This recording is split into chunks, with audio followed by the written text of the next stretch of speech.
बिस्मिल्लाहिर्रहमानिर्रहीम। अस्सलाम वालेकुम, वेलकम टू इस्लामिक पल्सेस। आज की वीडियो में हम डिस्कस करेंगे हरूफ मुक़त्तात को। हरूफ मुक़त्तात कौन से होते हैं, इसकी तारीफ़ क्या है और इनकी तादाद क्या होगी। तो जो हरूफ मुक़त्तात हम देखते हैं तो वो मुबारक कलमात या हरूफ मुक़त्तात या हरूफ हिजा के नाम से इनको हम याद करते हैं और ये सूरतों के आगाज़ में आते हैं। और इन्हें मुक़त्तात इसलिए भी कहा जाता है क्योंकि ये अलग अलग पढ़े भी जाते हैं और लिखने में भी मज़मूम नहीं होते। हरूफ मुक़त्तात को लोहे कुरानी, असारुल कुरान, मुतशाबिहात और रमूजुल अकाफ भी कहा जाता है।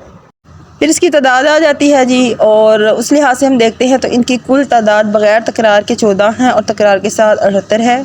कुल 29 सूरतों के शुरू में आए हैं। 2 पारों के नाम हरूफ मुक़त्तात पर आ रहे हैं, जैसे अलिफ लाम और हा मीम, ये मिसालें हैं इसकी।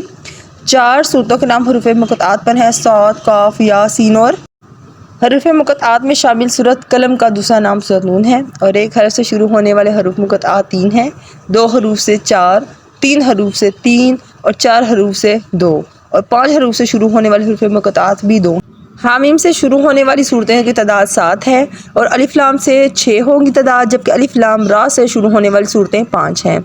ये हमारी आज की वीडियो थी जिसमें हम लोगों ने डिस्कस किया है शॉर्टली कुरानिक इन्फॉर्मेशन के हवाले से हरूफ मुक़त्तात क्या होते हैं। इंशाल्लाह नई वीडियो के साथ आएंगे और नया टॉपिक डिस्कस करेंगे। अल्लाह हाफिज़।